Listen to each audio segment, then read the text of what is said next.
এই কাজগুলো আমি মনে করি আবার বিএনপিকে সেই পুরানো ভিসিএস সার্কেলের মধ্যে নিয়ে ফেলবে এবং 2006 সালে যে পরিস্থিতি হয়েছিল আবার সেই পরিস্থিতির দিকে নিয়ে যাবে যদি তারা বিএনপির কাছে মানুষের যে প্রত্যাশাটা ছিল 5ই আগস্টের আগ থেকেই তো সবাই অনুমানই করেছে যে আওয়ামী লীগ পালালে বিএনপি ক্ষমতা আসবে, সেজন্য তাদের প্রতি মানুষের প্রত্যাশাটা বেশি ছিল।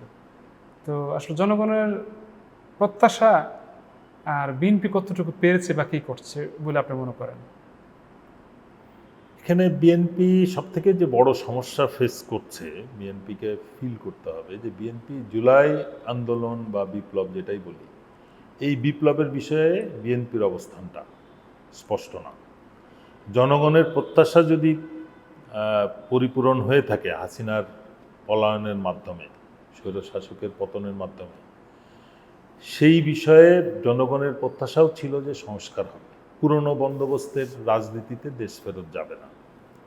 কিন্তু এই বিষয়ে আমি মনে করি বাংলাদেশের জনগণ একটু দ্বিধাদ্বন্দ্বে আছে, যেহেতু একটা বড় একটা পার্সেন্টেজের গণভোট বিজয়ের পরেও সেই রেজাল্টকে বিএনপি আন্ডারমাইন করার চেষ্টা করছে।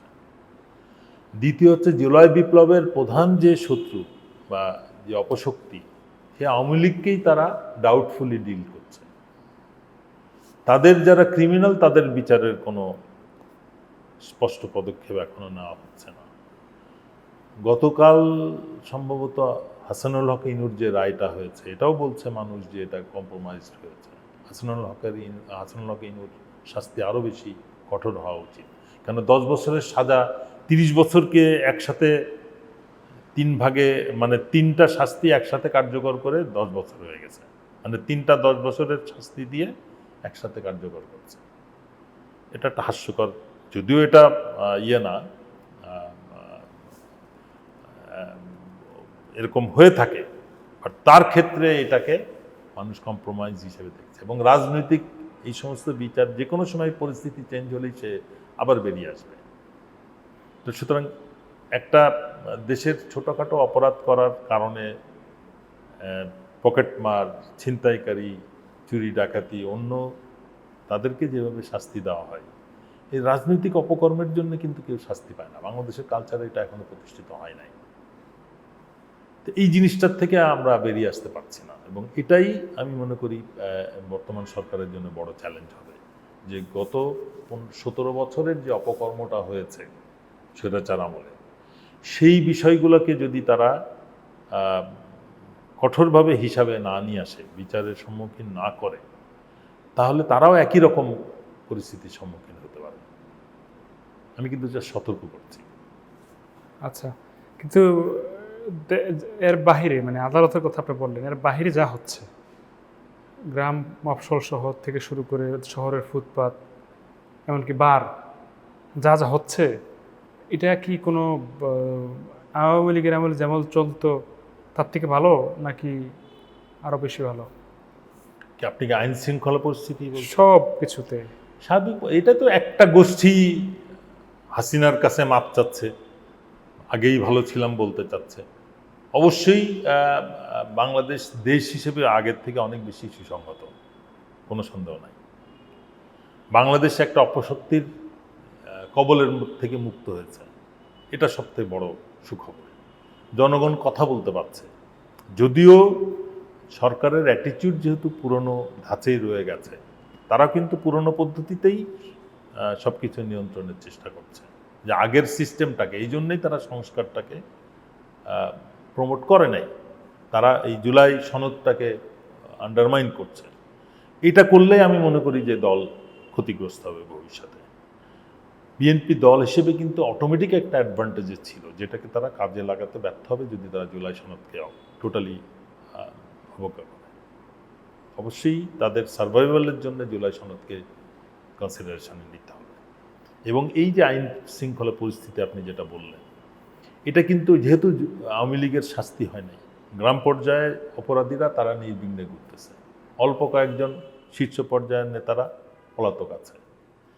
এই পলাতক গোষ্ঠী, তাদের অর্থ, তাদের সুযোগ সুবিধা, এখানে যে জনবল, তারাও তাদের সার্ভাইভালের কথা চিন্তা করে তারা নিজেদেরকে আবার বিএনপির কাভারে সরকারি দলের কাভারে তারা যোগ দিয়ে দল পাল্টানোর আমরা খবর প্রতিদিন পাচ্ছি যে আওয়ামী লীগের শীর্ষ সন্ত্রাসী অমুক দুর্নীতিবাজ তারা সরকারি দলে যোগ দিচ্ছে এবং বিএনপি তারা ভোট হিসেবে তারা কাউন্ট করছে, তাদের শক্তি হিসেবে অপশক্তি হিসেবে তাদেরকে করছে, তাদের দলে নিচ্ছে তাদেরকে অপব্যবহারের জন্য। এই কাজগুলো আমি মনে করি আবার বিএনপিকে সেই পুরানো ভিসিএস সার্কেলের মধ্যে নিয়ে ফেলবে এবং 2006 সালে যে পরিস্থিতি হয়েছিল আবার সেই পরিস্থিতির দিকে নিয়ে যাবে যদি তারা বিএনপিকে যদি তারা এই 17 বছরের তাদের দুর্বল অবস্থান, তাদের প্রতি যে অপরাধ অন্যায় করা হয়েছে, জনগণ যে সাফারিংটা সহ্য করেছে, এটার পরিপ্রেক্ষিতে যদি তারা কোনো প্রিভেন্টিভ মেজার না নেয়।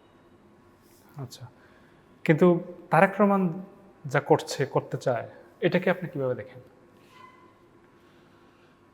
এখনো ওনার অবস্থান কিন্তু এখনো খারাপ কিছু আমরা দেখছি না, কিন্তু কতটা স্পষ্টভাবে উনি দৃঢ় থাকতে পারবেন তার দলের মূল ভিত্তির উপরে, জাতীয়তাবাদী এবং ইসলামী মূল্যবোধের উপরে।